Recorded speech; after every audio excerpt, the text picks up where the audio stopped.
नमस्कार साथीहरू, स्वागत छ यस युट्युब च्यानलमा।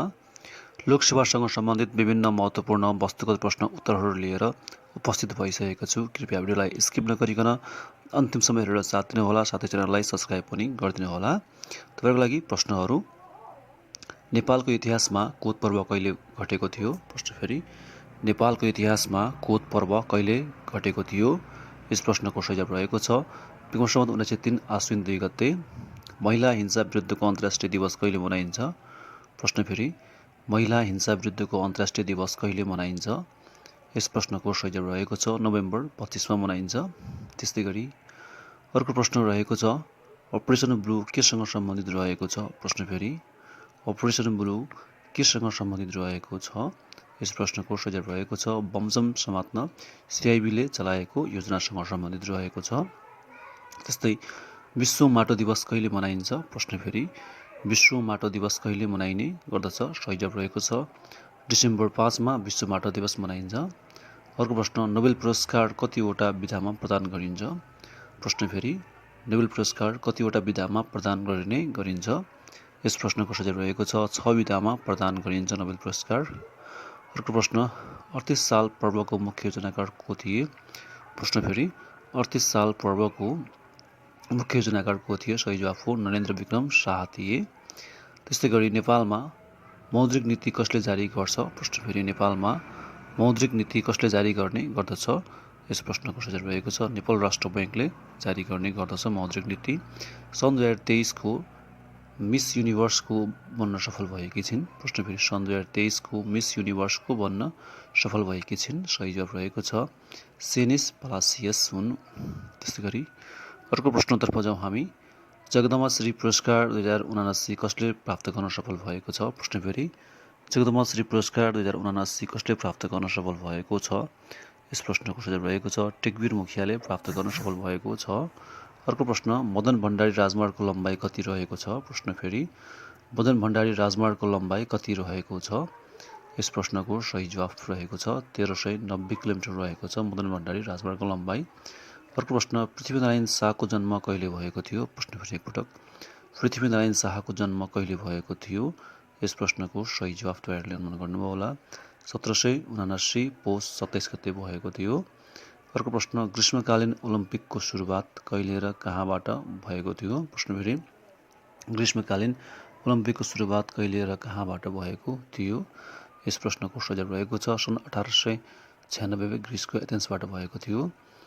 शहीद गेटको डिजाइन कसले गरेको हो? प्रश्न फेरि एकपटक, शहीद गेटको डिजाइन कसले गरेको हो?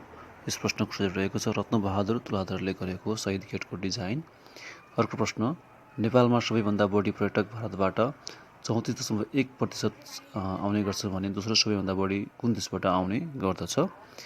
नेपालमा सबैभन्दा बढी पर्यटक भारतबाट आउँछ भने दोस्रोमा अमेरिका रहेको छ 12.5%।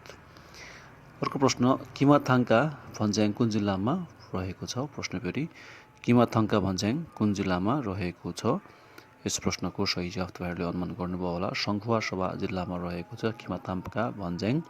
अर्को प्रश्न, माछापुच्छ्रे हिमाल आरोहणमा प्रतिबन्ध कहिले लगाएको हो? प्रश्न फेरि, माछापुच्छ्रे हिमाल आरोहणमा प्रतिबन्ध कहिले लगाएको हो?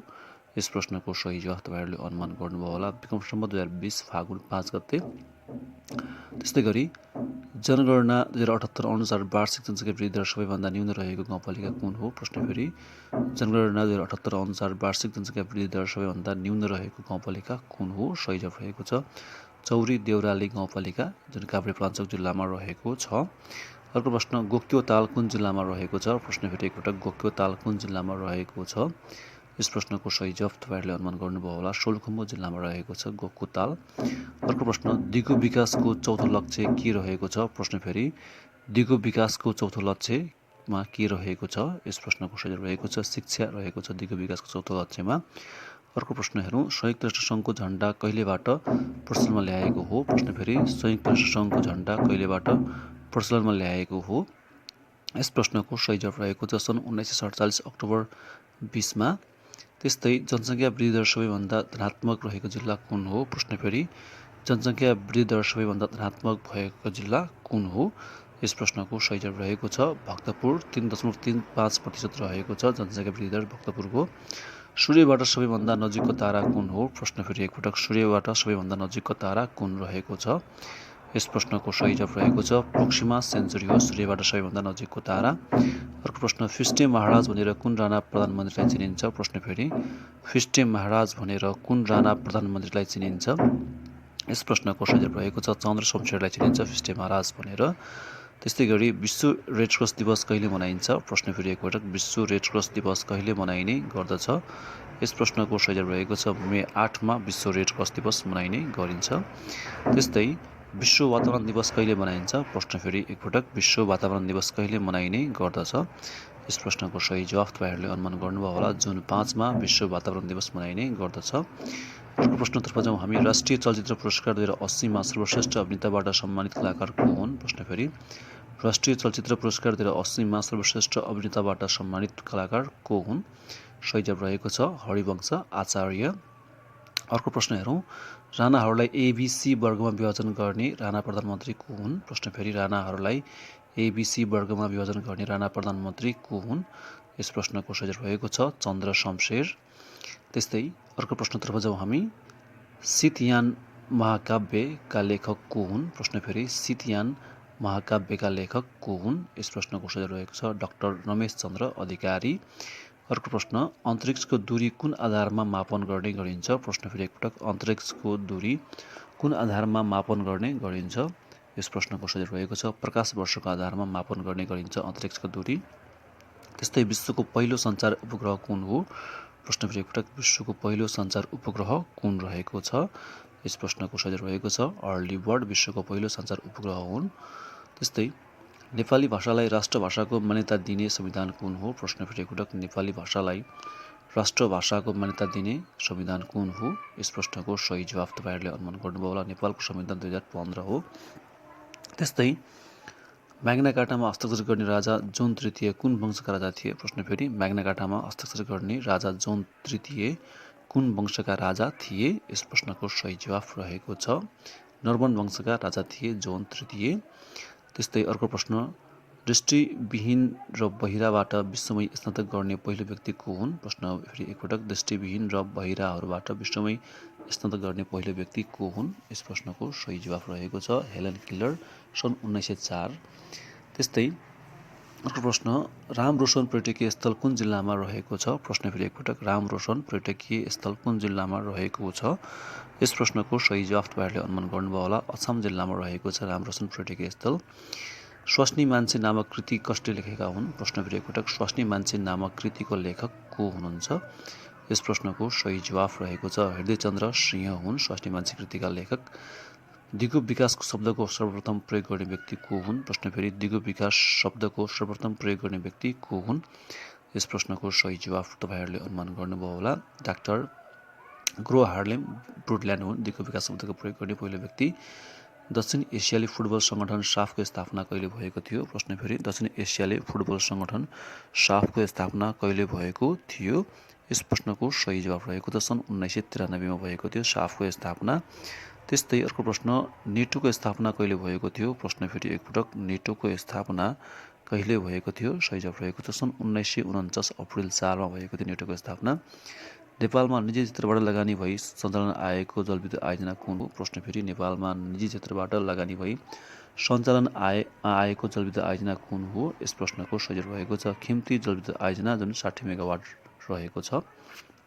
भारतको अयोध्यामा राम मन्दिर कुन शैलीमा निर्माण गरिएको छ? प्रश्न फेरि एकपटक, भारतको अयोध्यामा राम मन्दिर कुन शैलीमा निर्माण गरिएको छ? यस प्रश्नको सही जवाफ रहेको छ नगाडा शैलीमा निर्माण गरिएको छ भारतमा कृष्ण राम मन्दिर सरी। त्यस्तै रेड क्रसको स्थापना कहिले भएको थियो? प्रश्न फेरि एकपटक, रेड क्रसको स्थापना कहिले भएको हो? यस प्रश्नको सही जवाफ रहेको छ सन् 1863 मा फेब्रुअरी 17 मा भएको थियो। विश्व खाद्य स्वच्छता दिवस कहिले मनाइन्छ? प्रश्न फेरि एकपटक, विश्व खाद्य स्वच्छता दिवस कहिले मनाइने गर्दछ? यस प्रश्नको सही जवाफ रहेको छ जुन 7 मा मनाइन्छ विश्व खाद्य स्वच्छता दिवस। सबैभन्दा पूर्वमा रहेको महादेश कुन हो? प्रश्न फेरि एकपटक, सबैभन्दा पूर्वमा रहेको महादेश कुन हो? यस प्रश्नको सही रहेको छ अस्ट्रेलिया महादेश रहेको सबैभन्दा पूर्वमा रहेको महादेश।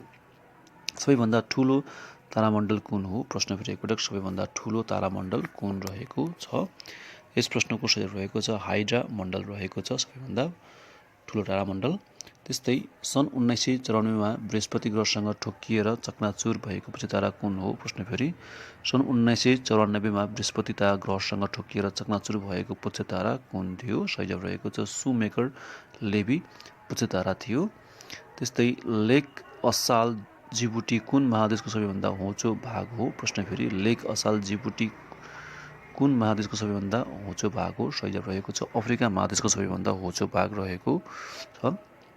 शिखर शैलीको उत्पत्ति कहाँबाट भएको हो? प्रश्न फेरि शिखर शैलीको उत्पत्ति कहाँबाट भएको मानिन्छ? यस प्रश्नको सही जवाफ रहेको छ ग्रिसबाट भएको मानिन्छ शिखर शैलीको उत्पत्ति। त्यस्तै गरी अर्को प्रश्नतर्फ जाउँ हामी। स्वामी प्रपन्नाचार्यको साहित्यिक नाम के हो? प्रश्न फेरि एकपटक स्वामी प्रपन्नाचार्यको साहित्यिक नाम के हो? यस प्रश्नको सही जवाफ रहेको छ कालेदाई वा कालोदाई सरी। एफबीआई कुन देशको जासुसी संस्थाको नाम हो? प्रश्न फेरि एकपटक एफबीआई कुन देशको जासुसी संस्थाको नाम हो? यस प्रश्नको सही जवाफ रहेको छ अमेरिकाको जासुसी संस्थाको नाम हो एफबीआई। त्यस्तै नेपालमा श्रम सङ्गठनको गठन कहिले भएको थियो? प्रश्न फेरि एकपटक नेपालमा श्रम सङ्गठनको गठन कहिले भएको थियो? यस प्रश्नको सही जवाफ रहेको छ विक्रम सम्वत 2077 असोज 29 गते भएको थियो। पृथ्वीको उत्तरी ध्रुव कहिले पत्ता लागेको थियो? प्रश्न फेरि एकपटक पृथ्वीको उत्तरी ध्रुव कहिले पत्ता लागेको थियो? यस प्रश्नको सही जवाफ तपाईँहरूले अनुमान गर्नुभयो होला सन् 1911 मा एमेन्डसनद्वारा पत्ता लागेको थियो। त्यस्तै बाणगङ्गा सिँचाइ आयोजना कुन जिल्लामा रहेको छ? प्रश्न फेरि एकपटक बाणगङ्गा सिँचाइ आयोजना कुन जिल्लामा रहेको छ? यस प्रश्नको सही जवाफ रहेको छ कपिलवस्तु जिल्लामा रहेको छ बाणगङ्गा सिँचाइ आयोजना। अर्को प्रश्नतर्फ जाउँ हामी। गण्डक समुद्रमा कतिवटा धाराहरू रहेको छ? प्रश्न फेरि एकपटक गण्डक समुद्रमा कतिवटा धाराहरू रहेको छ? यस प्रश्नको सही रहेको छ 13वटा धाराहरू रहेको छ गण्डक समुद्रमा। अर्को प्रश्नतर्फ जाउँ हामी। विश्व मानचित्रमा सबैभन्दा बढी विविधता कुन अक्षांशीय क्षेत्रमा पाइन्छ? प्रश्न फेरि विश्व मानचित्रमा सबैभन्दा बढी विविधता कुन अक्षांशीय क्षेत्रमा पाइन्छ? सही जवाफ रहेको छ 20 डिग्री उत्तरदेखि 50 डिग्रीसम्म बढी विविधता पाइन्छ। गाइनेले विवाहमा गाउने गीतलाई के भनिन्छ? प्रश्न फेरि एकपटक गाइनेले विवाहमा गाउने गीतलाई के भनेर भनिन्छ? सही जवाफ रहेको छ जयमल पता भनेर भनिन्छ। सूर्य सम्वत र चन्द्र सम्वतमा कति कति दिन हुने गर्दछ? प्रश्न फेरि सूर्य सम्वत र चन्द्र सम्वतमा कति कति दिन हुने गर्दछ? सही जवाफ रहेको छ सूर्य सम्वतमा 365 दिन र चन्द्र सम्वतमा 354 दिन हुने गर्दछ। कान्छो शहीद भनेर कसलाई चिनिन्छ? प्रश्न फेरि एकपटक कान्छो शहीद भनेर कसलाई चिन्ने गरिन्छ? यस प्रश्नको सही जवाफ रहेको छ गङ्गालाल श्रेष्ठलाई चिनिन्छ कान्छो शहीद भनेर। उत्तर दक्षिण राजमार्ग कालीगण्डकी कोरिडोरको लम्बाइ कति रहेको छ? प्रश्न फेरि उत्तर दक्षिण राजमार्ग कालीगण्डकी कोरिडोरको लम्बाइ कति रहेको छ? यस प्रश्नको सही जवाफ रहेको छ 447 किलोमिटर रहेको छ। अर्को प्रश्नतर्फ जाउँ हामी। रेड क्रसद्वारा पहिलोपटक ब्लड ब्याङ्कको स्थापना कहिले र कहाँ गरिएको थियो? प्रश्न फेरि रेड क्रसद्वारा पहिलोपटक ब्लड ब्याङ्कको स्थापना कहिले र कहाँ गरिएको थियो? यस प्रश्नको सही जवाफ तपाईँहरूले अनुमान गर्नुभयो होला सन् 1937 अमेरिकामा गरिएको थियो ब्लड ब्याङ्कको स्थापना। महाकाली पारीको नेपालको गाउँ कुन कुन हुन्? प्रश्न फेरि एकपटक महाकाली पारीको नेपालको गाउँ कुन कुन हुन्? यस प्रश्नको सही जवाफ रहेको छ चाँदनी र दोधारा गरी दुईवटा गाउँहरू रहेका छन् महाकाली पारी। किराँत धर्मको पहिलो लिखित धर्मग्रन्थ कुन हो? प्रश्न फेरि एकपटक किराँत धर्मको पहिलो लिखित धर्मग्रन्थ कुन हो? यस प्रश्नको सही रहेको छ पेशाब ग्रन्थ हो किराँत धर्मको पहिलो ग्रन्थ। त्यस्तै नेपालमा लाइब्रेरी पर्व कहिले भएको थियो? प्रश्न फेरि एकपटक नेपालमा लाइब्रेरी पर्वको कहिले भएको थियो? यस प्रश्नको सही जवाफ रहेको छ विक्रम सम्वत 1987 मा भएको थियो।